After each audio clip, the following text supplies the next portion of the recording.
Welcome to How to Carve a Wooden Bowl Part 5, I think we're on. In this episode, we are going to carve the outside of the bowl. Now, it's been a couple weeks since I first started this project, since I generally only carve on the weekends. But this wood is still very wet and green because I've kept it in a plastic bag throughout the time when I haven't been carving it. So I'm going to be removing wood systematically. Most of the bulk is here on the sort of end grain portions of the log that we have left. And the axe I chose for today is the Journeyman carving axe by Fadir Tools. It's an absolutely beautifully crafted axe, one of my favorites. Fadir Tools is located in Kharkiv, Ukraine, and at the time of making this video is currently under attack. So we're hoping and praying that they find peace and safety in the coming weeks. When we examine our bowl, we're already pretty thin on the sides right here, but as we get towards the end grain portion, we have a lot of bulk to remove in this area. Initially, it's going to be very rough, just removing a lot of the bulk, and then we'll kind of slow down and start refining the shape. So let's get started.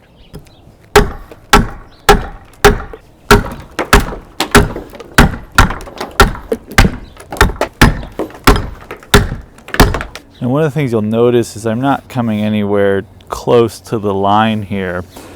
Maybe staying, at least half an inch away from the line. This allows me to take much stronger swings without worrying about hitting the bowl. In these areas where the wood is really thick, it's going to take a lot of force to remove the wood that you need. And so those blows aren't going to be as accurate. So we want to thin away a lot of the bulk before we get into those fine cuts and get close to the line. So a lot of this is just labor at this point. I'm going to go ahead and get a lot of this bulk removed. We'll get the camera back after I do that. So even though we're doing really rough chops, we should have some sort of system to roughing out the bowl. Staying somewhat symmetrical even in this really rough stage is going to help us stay symmetrical when we get towards the more refined cuts. So you can see here I've just taken these corners off.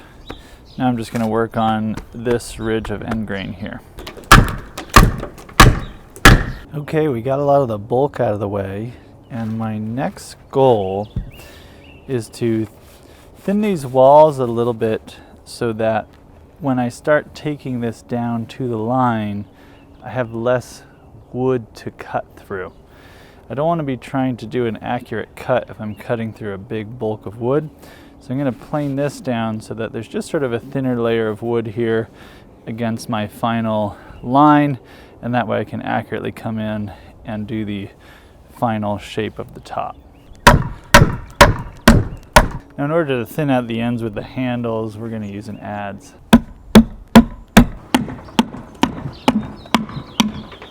Okay, so we are now going to work on getting down to the line of our final form.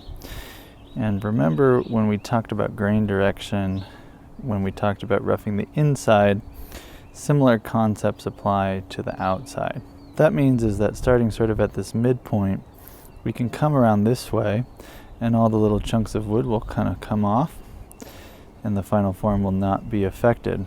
If we tried to come in this direction, when we hit it, it would cause a split that would go through the bowl. And what that means is that we can come this direction, then we need to flip the bowl over and sort of do the same thing on the other side. Making this turn with the axe is a little bit difficult. You tend to cut the corner. So I'm just going to finish this last part with the gouge.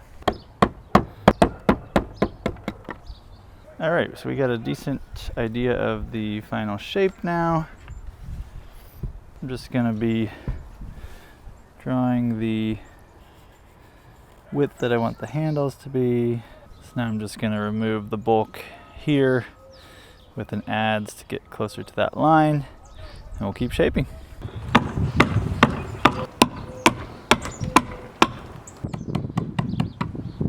Ooh, it's getting warm out here. What a nice March day. Let's just take a minute and look and see what we've done so far. So we've got our outline pretty much how we want it, and now we're just slowly thinning down the outside to get thinner walls. In general, the part that's hardest to do that is kind of right in this area. It tends to be very thick here, and also this end grain is a lot harder to cut through. But one way to think about a bowl with handles is if you ignored the handles, the contour of the bowl should be the same whether it has handles or not. And then the handles should just sort of quickly come off that symmetric contour. So next up I'm going to do is I'm just going to work a little bit more on this area.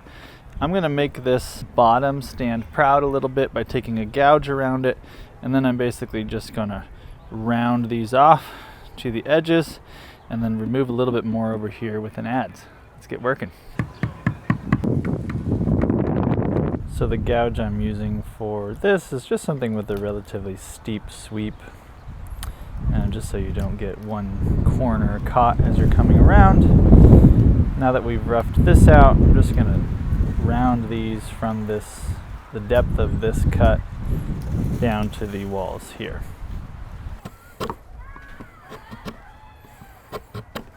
So I've made this area stand proud, meaning higher than the rest of the bowl. This area is about the thinness that I want, and I'm going to be rounding this now from this edge that is where I want it, and this edge from where I want it, and then this needs to come down a little bit to match in between. What I'm using for that is this Pfeil Swiss Made 550, so it's a 5 sweep, so it's a relatively shallow sweep, 5 centimeters wide here, 50 millimeters. It is not a bent gouge, it's a straight gouge, so it works better for the outside of the bowl rather than the inside of the bowl.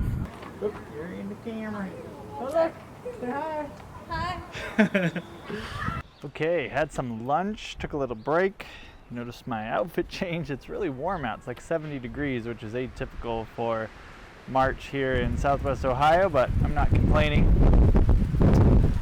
You'll also see it's pretty windy. And one thing about warm and windy is it does dry out your bowl. So while I was at lunch, I put the bowl back in the trash bag. And the other thing I did is just put a couple damp towels over the end grain, kind of rehydrate those, keep things from drying out. Other thing you might notice is I've got this golf glove on. I spent about 3-4 hours this morning doing some pretty significant rough out of this, and just to prevent any blisters, this is a pretty good option. It's a dominant hand golf glove. Normally if you play golf you use it on your non-dominant hand. I'm right-handed, so I got a right-handed golf glove, and it's it gives nice grip and prevents blisters, so it's a really nice option if you're going to carve for a long period of time in a day. So looking over our bowl, what we have so far, still a little ways to go as far as this outside, but we are getting somewhere. I would say our thickness is somewhere around 1/2 to 3/4 of an inch. I want to take it, maybe 3/8 to 1/4 inch thickness. So I'm going to keep working.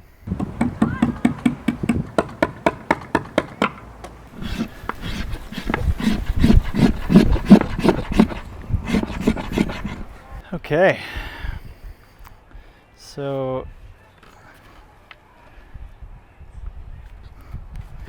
at the top, I should say the bottom, cleaned up with the Spokeshave. Last thing to do is just get these handles, and then our rough bowl will be complete.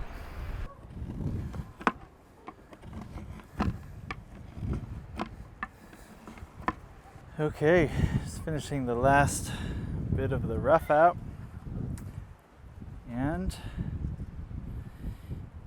here's our bowl. Well, I'm pretty happy with how everything turned out.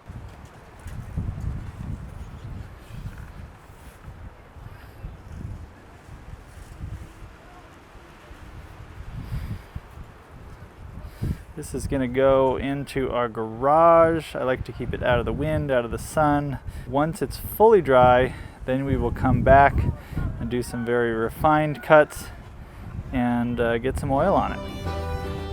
Thanks for watching. Happy carving, everyone.